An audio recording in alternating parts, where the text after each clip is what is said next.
ስለዚህ እግዚአብሔር ያለው ሰው ሁሉ አለው። ጥበብ አለው፣ ዕውቀት አለው፣ ጤና አለው፣ ሀገር አለው።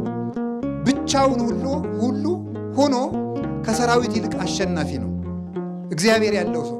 ስለዚህ ለሚያምን ሁሉ ይቻላል ብሎ አንድ ጌታችን መድኃኒታችን ኢየሱስ ክርስቶስ በሚያስተምርበት ጊዜ ልጁ የታመመበት ሰው መጥቶ መምህር ሆይ ቢቻልህ እርዳኝ ቢለው ቢቻልህ ትላለህ እንዴ? ለሚያምን ሰው ሁሉ ይቻላል አንተ አታምንም እንጂ ብሎት ነበረ። ሃይማኖት ሰማያትን ምድርን አጽንቶ አኑሯል። ብዙ የማይቻሉ ነገሮች፣ በተፈጥሮ ያልተቻሉ በእውቀት ያልተቻሉት ነገሮች በእምነት ተችለዋል። እንደ እውቀት ሰው ካረጀ በኋላ አይወልድም። ሴት ከ45 ዓመት በኋላ ወንድም 90 ዓመት ሞልቶት አይወልድም። እንደ እምነት ግን ተችሏል። እንደ እውቀት የሌለ ነገር አይመጣም። ካለ ነገር ያለ ነገር ይፈጠራል። ያለውን እንጨት አጋጭተን ወንበር ጠረጴዛ እንሰራለን። ከሌለ ነገር ግን ያለ ነገር ማምጣት አይቻልም። እንደ እምነት ግን ይህ ዓለም አልነበረም፣ መጣ።